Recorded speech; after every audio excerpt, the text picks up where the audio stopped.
45-48 ஆண்டுகளாக மாற்றினவர்களை தெரியும். ஸோ இந்த அவையிலேயே நீண்ட காலம் அவரை பற்றி அறிந்த ஒரு நபர் நான். படத்தில் பார்த்த லாட்ரி எல்லாம் ஒன்றுமே இல்லை. ஸ்கூலுக்கு எழுதுகிற அட்டையில் அந்த கிளிப்பு போட்டு மேலே பிடிச்சி லைனாக கீழே அடுத்தடுத்தது அடுக்கணும். ஒரு கிளிப் எடுக்கிறப்ப ஏமாந்தா அந்த லாட்ரி கீழ் விழுந்துடும். டெக்னிக்காக அதை உருவி கொடுக்கணும். அதெல்லாம் அற்புதமாக அந்த அட்டையில் பண்ணி அப்படி வச்சிருப்பார். இவர் காந்திபுரத்தில் தான் குடியிருந்தார். அப்போ மிகப்பெரிய சொத்து ஒரு ப்ளூ கலரில் ஒரு ரேம்பரட்டா ஸ்கூட்டர் வச்சிருந்தார். அந்த ஸ்கூட்டரில் தான் அந்த அம்மா இந்த 3 குழந்தைய எல்லாத்தையும் ஏற்றிட்டு வருவார். அதுலேயே தான் அந்த லாட்ரி சீட்டும் சம்டைம்ஸ் அதுலேயே அந்த அட்டையெல்லாம் எடுத்துகிட்டு வருவார். இப்படி தான் அவருடைய வாழ்க்கை துவங்கியது. லீகலாக அரசாங்கத்துடைய அனுமதி வாங்கி அதுக்கப்புறம் அந்த அனுமதியின் பேரில் அந்த லாட்ரி சீட்டை பிரிண்ட் பண்ணி அதுக்கப்புறம் விற்க ஆரம்பித்தது தான் இந்த மார்ட்டினுடைய சாம்ராஜ்யம்.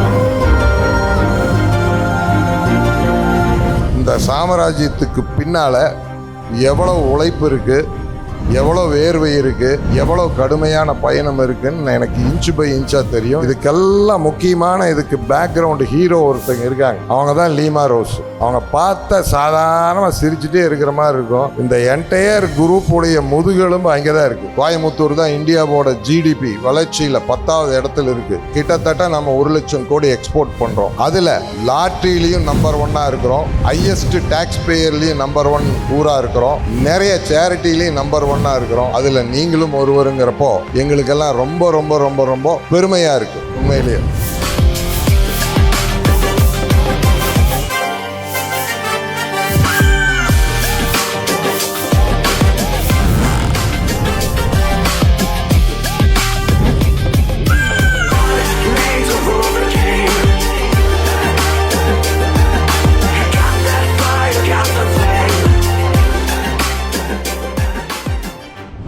The Managing Director of Sri Annapurna Groups, திரு டி ஸ்ரீனிவாசன் அவர்களை மேடைக்கு அன்புடன் அழைக்கிறோம்.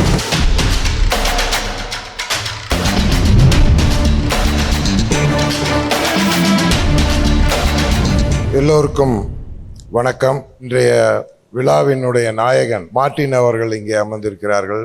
அவருடைய மனைவி, அன்பான மனைவி இங்கே இருக்கிறார்கள். அவருடைய மகன்கள், அவருடைய அதிர்ஷ்டமான பெண் இங்கே இருக்கிறார்கள். சிந்து மருமகள் இங்கே இருக்கிறார்கள். ஆனால் இந்த அவையிலே எனக்கென்று ஒரு தனி சிறப்பு இருக்கிறது. கிட்டத்தட்ட அவரை எனக்கு 45-48 ஆண்டுகளாக மாற்றினவர்களை தெரியும். ஸோ இந்த அவையிலேயே நீண்ட காலம் அவரை பற்றி அறிந்த ஒரு நபர் நான். முதலில் விஸ்வாசம் அவர்கள்தான் கோயமுத்தூர் புஸ்தகம் வாங்க வேண்டும், வியாபாரம் செய்ய வேண்டும் என்று கோயமுத்தூருக்கு விஸ்வாசம் அவர்கள் தான் வந்தார்கள். 1965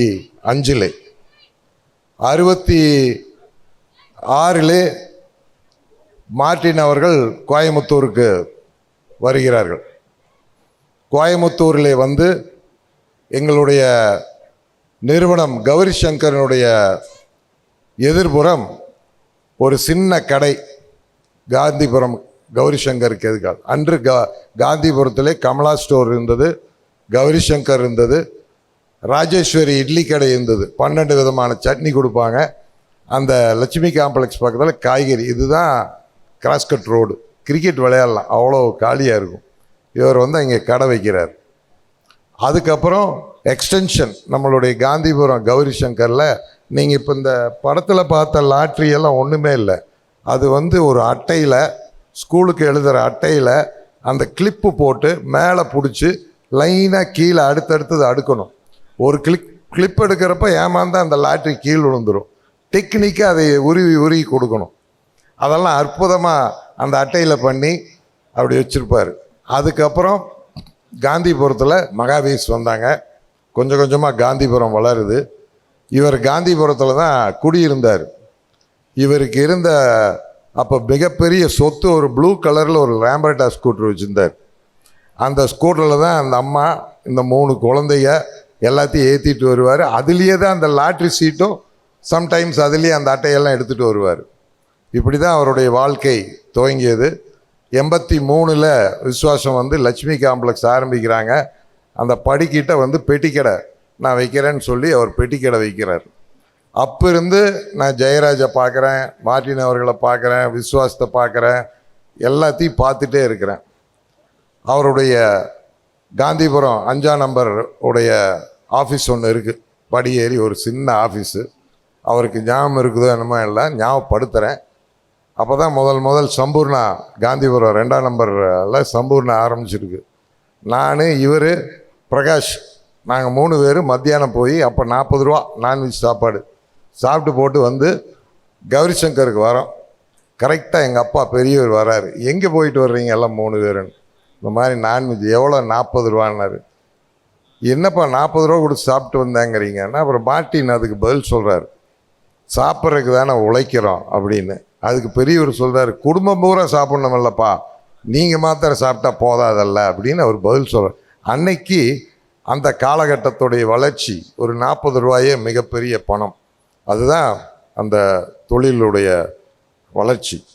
அதுக்கப்புறம் பார்த்திங்கன்னா அவருடைய ஓயாத உழைப்பு. இந்த மதுரையில் போய் லாட்ரி சீட்டு சேகர், மணியன் அவங்க தான் கொடி கட்டி பறக்கிறாங்க. அன்றைக்கி லாட்ரின்னா மதுரை தான். மதுரையை விட்டால் வேறு யாரும் செய்ய முடியாது. அப்படி அவங்க ஒரு கோல் வச்சு அந்த உச்சகட்டத்தில் செய்கிறாங்க. அவங்கக்கிட்ட போய் இவர் லாட்ரி எடுத்துகிட்டு வந்து காந்திபுரத்தில் வச்சு விற்கிறது. அதில் கோபாலகிருஷ்ணன் ஒருத்தர் இருந்தார், மறந்துட்டார் நம்ம பெட்டி கடையில். அவர் தான் இந்த நியூஸ் பேப்பர் எடுத்து இங்கில் மார்க் பண்ணி பரிசு விழுந்ததெல்லாம் நோட் பண்ணி வைப்பார். அப்படி தான் அப்போ இருந்து அவரை பார்க்குறேன். அதுக்கப்புறம் அவரே இந்த லாட்ரியை நாமளே ஏன் செய்யக்கூடாது அப்படின்னு சொல்லி இந்த லாட்ரியை எடுத்து செய்ய ஆரம்பிக்கிறார். அதில் பார்த்தீங்கன்னா சிக்கிம், வெஸ்ட் பெங்கால், மகாராஷ்டிரா, பஞ்சாப், நாகாலாண்டு, இந்த மாதிரி எல்லா ஊருடைய அரசாங்கத்துடைய அனுமதி, லீகலாக அரசாங்கத்துடைய அனுமதி வாங்கி, அதுக்கப்புறம் அந்த அனுமதியின் பேரில் அந்த லாட்ரி சீட்டை பிரிண்ட் பண்ணி அதுக்கப்புறம் விற்க ஆரம்பித்தது தான் இந்த மார்ட்டினுடைய சாம்ராஜ்யம். இந்த சாம்ராஜ்யத்துக்கு பின்னால் எவ்வளோ உழைப்பு இருக்குது, எவ்வளோ வேர்வை இருக்குது, எவ்வளோ கடுமையான பயணம் இருக்குதுன்னு எனக்கு இன்ச்சு பை இன்ச்சாக தெரியும். ஏன்னா தொடர்ந்து நான் அவரை பார்த்துட்டு, அன்னைக்கு 45 வருஷத்துக்கு முன்னாலேயும் என்னை அண்ணான்னு தான் கூப்பிடுவார், நானும் அவரை அண்ணான்னு தான் கூப்பிடுவேன். இன்றைக்கும் அதே மாதிரி பார்த்து அண்ணான்னு தான் கூப்பிடுறாரு. அவருக்கு என்ன வயசுன்னு எனக்கு தெரியல, எனக்கு என்ன வயசுன்னு அவருக்கும் தெரியல. இதே தான் தொடர்ந்து போயிட்டே இருக்குது எங்கள் வாழ்க்கை பயணம். ஆனால் அதுக்கப்புறம் இவ்வளோ ஊரில் போய் லாட்ரியெல்லாம் ஆரம்பித்து மிகப்பெரிய அளவில் இந்த லாட்ரி சாம்ராஜ்யத்தை இந்தியா பூரா வளர்த்துனாங்க. உங்களுக்கு எவ்வளோ பேர்த்துக்கு தெரியுமோ தெரியாதோ, இந்தியாவிலே ஹையஸ்ட் இண்டிவிஜுவல் டேக்ஸ் பேயர் அவர் தான். அந்த பெருமை கோயம்புத்தூருக்கு தான். அப்படின்னா என்ன அர்த்தம்? அவர் லீகலாக ஒரு வியாபாரத்தை பண்ணுறாரு, சட்டத்துக்கு புறம்பாக பண்ணல, அந்த சட்டத்துக்கு உட்பட்டு வர வருமானத்தில் ஒரு இன்கம் டேக்ஸும் கட்டுறாரு. கட்டுற டேக்ஸ் இந்தியாவிலே ஹையஸ்ட் இண்டிவிஜுவல் டேக்ஸ் பேயராக அவர் கட்டுறாரு. அப்படிப்பட்ட உச்ச வளர்ச்சி அவர் எடுத்துகிட்டு போனார். அவருடைய மகன்கள் சார்லஸ் வந்தார். சார்லஸ் பார்த்திங்கன்னா சின்ன பையன்லேருந்து நான் பார்க்குறேன், அப்பப்போ இங்கே துபாய் போகிறேன், அமெரிக்கா போகிறேன், லண்டன் போகிறேன். திடீர்னு ஒரு ரெஸ்பான்சிபிலிட்டி வந்தது. அது எப்படி மாற்றம் வந்ததுன்னு எனக்கு தெரியல. அதுக்கப்புறம் பார்த்தா அவங்க அப்பா கூடயே உட்காந்துட்டு இருப்பார். அதுக்கப்புறம் கரெக்டாக சிந்துவை கல்யாணம் பண்ணி வச்சாங்க. நீ வந்த நேரமோ என்னமோ தெரியல, டோட்டல் மிகப்பெரிய தொழிலதிபர் ஆகிட்டார். இப்போ எம்எல்ஏவாகவும் ஆயிருக்கார் பாண்டிச்சேரியில். கூடிய சீக்கிரமாக மந்திரியும் ஆயிடுவார், அதில் எந்த விதமான சந்தேகமும் கிடையாது. அடுத்தது ஜோஸ் டைசன். அவர் கொஞ்சம் அமைதியான ஆள், அப்படியே ஜாலியாக இருந்த ஆள். திடீர்னு ரீட்டைல் மார்க்கெட்டிங் வந்து சேரா குரூப்னு ஆரம்பித்து அவர் பார்த்திங்கன்னா ஒரு வித்தியாசமான முயற்சியில் ரீட்டைல் மார்க்கெட்டில் எடுத்துகிட்டு போகணும். நான் கூட அவரை கேட்டேன், ஏப்பா உங்கள் அப்பாவுக்கு இவ்வளோ பெரிய எம்பையர் இருக்க, போய் இந்த கல்கட்டாலேயோ எங்கேயோ அதை உட்காந்து இந்த தொழில் பார்க்கலாம். இல்லை சார், நான் சொந்தமாக ஒரு எம்பையரை கிரியேட் பண்ணுறேன், நான் ஒரு ரீட்டைல் மார்க்கெட்டை உருவாக்குறேன் அப்படின்னு அவர் தனியாக ஒரு லைன் எடுத்து பண்ணுறாரு. பாராட்டுக்கள், அவரும் ரொம்ப நல்லா பண்ணுறாரு. அதுக்கப்புறம் நான் முக்கியமாக சொல்ல வேண்டியது, நம்ம டெய்ஸி பிறந்த நேரம் தான் இவருக்கு யோகமே வந்தது. மகாலட்சுமி வீட்டுக்கு வந்தது. அதுக்கப்புறம் தான் உங்கள் அப்பா கார் கீரெல்லாம் வாங்க ஆரம்பித்ததே. ஃபஸ்ட்டு இப்போ கார் வாங்கினப்போ நான் விட்னஸ்ஸு. ஃபஸ்ட்டு BMW 740 வாங்கினப்போ நான் விட்னஸ்ஸு. ஃபஸ்ட்டு கார் வாங்கினோன்னு, இது எதுக்கடா இவ்வளோ பெரிய கார் கப்பலாட்டான்னு கொண்டு நீ நிறுத்தி அதை ஸ்டார்ட் பண்ண தெரியல. சாயந்தரம் ஒரு 6 மணிக்கு. உன்னோட யோகம்தான் அந்த வளர்ச்சி. இன்றைக்கி இந்த குடும்பம் வந்து இந்த அளவுக்கு வந்திருக்கிறாங்க.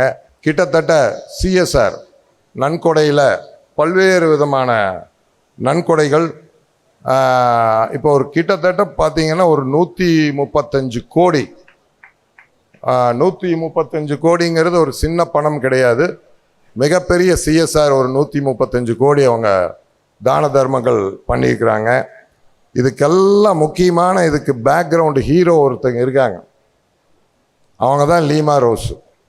அவங்க பார்த்த சாதாரணமாக சிரிச்சுட்டே இருக்கிற மாதிரி இருக்கும். இந்த என்டையர் குரூப்புடைய முதுகெலும்பு அங்கே தான் இருக்குது. அவங்க கரெக்டாக ஒரு மாதத்துக்கு முந்தி எனக்கு ஃபோன் பண்ணுறாங்க. ஒன்றுமே சொல்லலை. அண்ணா 25ஆம் தேதி ஒரு விழா இருக்கு வந்துடணுன்ட்டு ஃபோனை வச்சுட்டாங்க. என்ன விழா ஏது விழா ஒன்றும் சொல்லலை. பட் அந்த அம்மா சொல்கிறப்போ அவ்வளோ பிரியமா கண்டிப்பாக வரணும். அதில் அந்த அம்மாவுடைய ஈடுபாடு, உங்கள் குடும்பத்தை அவங்க வச்சுருந்த விதம், அவங்க பப்ளிக்கில் பழகிற விதம் நிறையா, அதெல்லாம் அவருக்கு உங்களுக்கு பின்பலமே அவங்க தான்.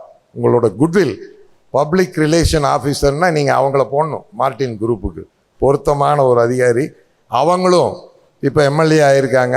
கூடிய சீக்கிரம் நீங்களும் மந்திரி ஆயிடுவீங்க. கோயம்புத்தூரில் எங்களுக்கு என்ன பெரிய பெருமை, உங்களுக்கு ஏன் நான் கோவை சார்பாக நன்றி சொல்லணும்னு நான் விரும்புகிறேன்னா, உண்மையை சொல்லப்போனால் நிறைய தொழிலதிபர்கள் உங்ககிட்ட, நான் பேர் சொல்ல விரும்பலை, பப்ளிக் இஷ்யூ போகிறப்போ உங்ககிட்ட வருவாங்க. நாங்கள் பப்ளிக் இஷ்யூ போகிறோம், எங்களுக்கு இந்த மாதிரி ஓவர் சப்ஸ்கிரைப் ஆகணும், கொஞ்சம் பணம் வேணும்னு. நீங்கள் நிற்காமல் 100 கோடி 200 கோடி யாருக்கு கொடுத்தீங்கங்கிறது எனக்கு தெரியும். அதனால் அந்த கம்பெனியெல்லாம் எவ்வளவு வளர்ந்துருக்கிறதுங்கிறது எனக்கு தெரியும். இப்படி பல்வேறு கம்பெனிகளை கோவையில் நீங்கள் கை கொடுத்து தூக்கி விட்ருக்கீங்க. அதுக்கு உங்களுக்கு இந்த நேரத்தில் நாங்கள் எல்லாம் மிகப்பெரிய நன்றி சொல்ல கடமைப்பட்டிருக்கிறோம். இன்னொரு விஷயமும் நான் சொல்கிறேன். எத்தனையோ பேர் எடுத்த தொழிலில் சிக்காயிடும், பேங்க்கில் கஷ்டமாயிடும், பணம் கட்ட முடியாது. உடனே இந்த திருப்பதி பெருமாளாட்ட நேரம் இங்கே வந்துடுவாங்க.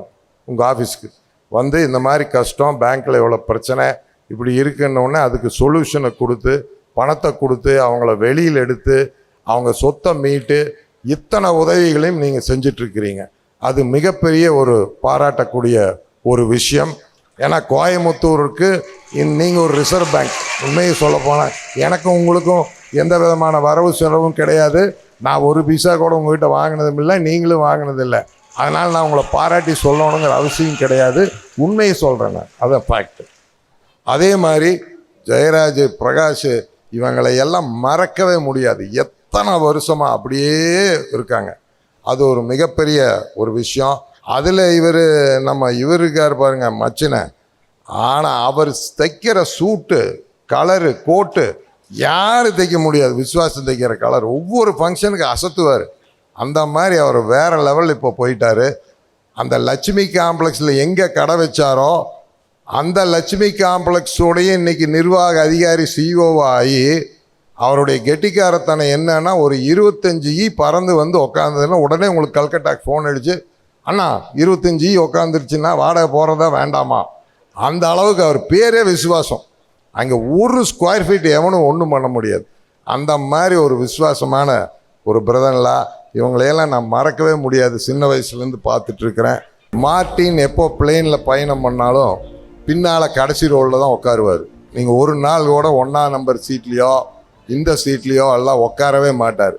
அது அவருக்கு ஒரு பெரிய விஷயமே இல்லை. அவர் நினச்சா ஒரு சொந்த பிளேனே வாங்கிட்டு போகலாம், அந்த அளவுக்கு அவருக்கு வசதி இருக்குது. ஆனால் அந்த காலத்தில் எப்படி இருந்தோமோ அதே மாதிரி தான் இருக்கணும்னு பிரியப்படுவார். பல முறை இந்த ஏர்போர்ட்டுக்கு வருவார். இந்த தாமு கார் எடுத்துகிட்டு வந்து அன்னபூர்ணாவில் சாப்பிட்டுட்டு உட்காந்துட்டு ஏர்போர்ட்டுக்கு வரமாட்டா. அப்படி அவர் டாக்ஸி எடுத்துகிட்டு இங்கே வருவார் இந்த ஆஃபீஸ்க்கு. அதெல்லாம் எனக்கு தெரியும், டாக்ஸியில் வந்ததெல்லாம். அவ்வளோ ஒரு எளிமையான ஒரு மனிதர். ஏதோ இன்றைக்கி கட்டாயப்படுத்தி இந்த ட்ரெஸ் எல்லாம் போட வச்சுருக்கிறாங்க. இல்லைன்னா அந்த முக்கிய அவருடைய பிக்கெஸ்ட் லக்ஸுரி வந்து அந்த Louis Philippe shirt half hand ஒன்று வாங்கிட்டு இருக்கிறார், இப்போ போட்டிருக்கார். அதுதான் அவருடைய மிகப்பெரிய ஆடம்பரம். அப்படிப்பட்ட ஒரு எளிமையான மனிதர். இந்தியாவில் கோயம்புத்தூரில் யார் எது செஞ்சாலும் மிக சிறப்பாக செய்வாங்க. கோயம்புத்தூர் தான் இந்தியாவோட ஜிடிபி வளர்ச்சியில் 10வது இடத்துல இருக்குது. கிட்டத்தட்ட நம்ம 1 லட்சம் கோடி எக்ஸ்போர்ட் பண்ணுறோம். அதில் லாட்ரிலையும் நம்பர் 1 இருக்கிறோம். ஹையஸ்ட் டேக்ஸ் பேயர்லேயும் நம்பர் 1 ஊராக இருக்கிறோம். நிறைய சேரிட்டிலையும் நம்பர் 1ஆக இருக்கிறோம். அதில் நீங்களும் ஒருவருங்கிறப்போ எங்களுக்கெல்லாம் ரொம்ப ரொம்ப ரொம்ப ரொம்ப பெருமையாக இருக்குது. உண்மையிலேயே 52 வருஷமாக உங்கள் தொழிலாளர்கள் உங்கள் கூடவே இருக்காங்க. 25 வருஷமெல்லாம் தொடர்ந்து ஒருத்தர் கூட வேலை செய்கிறதெல்லாம் நடக்காத காரியம். அதுக்கு பேர் நாணயம் இல்லை, நம்பிக்கையும் கூட கிடையாது. அதை தாண்டி உங்ககிட்ட இருந்த விசுவாசம், உங்கள் மேலே இருந்த பக்தி, 25 வருஷம் 50 வருஷமெல்லாம் ஒருத்தர் வேலை செய்கிறாங்கன்னா அது சாதாரண விஷயம் கிடையாது. அது உங்களுக்கு கடவுள் கொடுத்த வரப்பிரசாதம். அவங்க தான் பின்னால் உட்காந்துருக்கிறாங்க. இந்த மார்ட்டினுடைய குழுமத்துடைய வளர்ச்சிக்கு முழுக்க முழுக்க முழுக்க உதிரம் சிந்தி உழைச்சவங்கெல்லாம் பின்னால் இருக்கிறாங்க. அவங்கள நீங்கள் அங்கீகாரம் பண்ண போகிறீங்க. பொருத்தமான ஒரு விஷயம். அதுக்கும் நான் உங்களுக்கு தனிப்பட்ட முறையில் நான் பாராட்டு சொல்ல கடமைப்பட்டிருக்கிறேன். இன்னொரு விஷயம், இப்போ இத்தனை நேரம் உங்களோட நண்பராக பேசினேன். இப்போது நான் கோவையினுடைய ஒரு தனி நபராக நான் உங்கள்கிட்ட 3 வேண்டுகோள் வைக்கிறேன். இப்போது ராஜராஜ சோழன் போய் கடாரம் ஜெயிச்சார், மலேசியா ஜெயிச்சார், கொழும்பு ஜெயிச்சார், அந்த ஏஷியன் கண்ட்ரி எல்லாம் ஜெயிச்சு சைனா வரைக்கும் ஜெயிச்சார். ஆனால் அதெல்லாம் வரலாறுல நிற்கலை. அவர் கட்டின தஞ்சாவூர் கோயில் தான் ஹிஸ்ட்ரியில் நின்று இருக்கு. எனக்கு ஒரு ஆசை, மார்ட்டின் குழுமம்ங்கிறது கோயமுத்தூரில் மிகப்பெரிய யூனிவர்சிட்டி காலேஜஸை, பெஸ்ட்டு காலேஜஸை கொண்டு வரணும். பெஸ்ட் ஹாஸ்பிட்டல், வேர்ல்டுடைய பெஸ்ட் ஹாஸ்பிட்டலை கொண்டு வரணும் யூனிவர்சிட்டியை. அதுக்கான அறிவாளிகள்லாம் இங்கே இருக்காங்க. அவங்ககிட்டையெல்லாம் என்ன வேணால் ஆலோசனை கேட்டுக்கலாம். மார்ட்டின் குடும்பம் வெறும் பூமி மாத்திரம் வாங்குறாங்க. தமிழ்நாடு பூரா லேண்ட் பேங்க் தான் வச்சுருக்கிறாங்க. அந்த லேண்டை வச்சுட்டு என்ன பண்ண போகிறோம்? இந்த குழந்தைகளும் ஒன்றும் பண்ண போகிறதில்ல. அதை போய் உங்களை தவிர வேறு யார் அடையாளமும் காண முடியாது. உங்களுக்கு பிரகாஷுக்கு தான் அது நட்ட கல் தெரியும், வேறு யாருக்கு தெரியாது. அதனால லேண்ட் அப்ரிஷியேட் ஆகலாம். அது ஆகி அது என்ன பண்ண போகிறோம்? அதுக்குள்ளே நமக்கு வயசு போயிடும். அதனால கோயமுத்தூரில் எல்என்டி ரோட்டில் இருக்கிற இடம் பூரா best university colleges, best hospitals, என்னென்ன இன்ஃப்ராஸ்ட்ரக்சர் வேணுமோ இனி ஒரு 10,000 வருஷம் ஆனாலும் உங்கள் பேர் நிற்கிற அளவுக்கு செஞ்சுட்டு போகணும். இன்னொரு பெருமையும் உங்களுக்கு இருக்குது. என்ன பெருமை தெரியுமா? சென்ட்ரல் கவர்மெண்ட் எலெக்ஷன் நடத்தினாலும் சரி, ஸ்டேட் கவர்மெண்ட் எலெக்ஷன் நடத்தினாலும் சரி, உங்கள் டொனேஷன் இல்லாமல் யார் எலெக்ஷனை நடத்த முடியாது. அதுதான் உங்களுடைய பவர். அப்போ கோயமுத்தூருடைய ஸ்ட்ரென்த் என்னன்னு பார்த்துக்கோங்க. அவ்வளவு ஸ்ட்ரென்த்தை வச்சுட்டு நாம் கோயமுத்தூரில் அப்படி எல்என்டி ரோடில் இதையெல்லாம் கிரியேட் பண்ணணும். இதுதான் என்னோட ஆசை. எல்லாரும் பண்ணுற ஒரு காரியத்தை நீங்கள் பண்ணக்கூடாது. சார்லஸ், ஜோஸ், பாரு டைசி, உனக்கு உங்கள் 3 பேர்த்துக்கு இந்த பொறுப்பு இருக்குது. அப்பா பேர் இனி 10,000 வருஷம் நிற்கணுன்னா இதையெல்லாம் கிரியேட் பண்ணுங்க. என்ன, அது ரொம்ப ரொம்ப முக்கியம். அவர்கிட்ட இடம் இருக்குது, பணம் இருக்குது, வேலை செய்கிறதுக்கு நீங்கள் 3 பேர் ரெடின்னா இதெல்லாம் வந்துடும். அறிவாளிகள்லாம் இங்கே இருக்கிறாங்க, அதை யூஸ் பண்ணிக்கணும். நீங்கள் நீண்ட ஆயுளோடு இருக்கணும்னு சொல்லி இந்த நேரத்தில் கடவுளை வேண்டிக் கொண்டு எல்லாம் வல்ல இறைவனை வேண்டிக் கொள்கிறேன். நன்றி, வணக்கம்.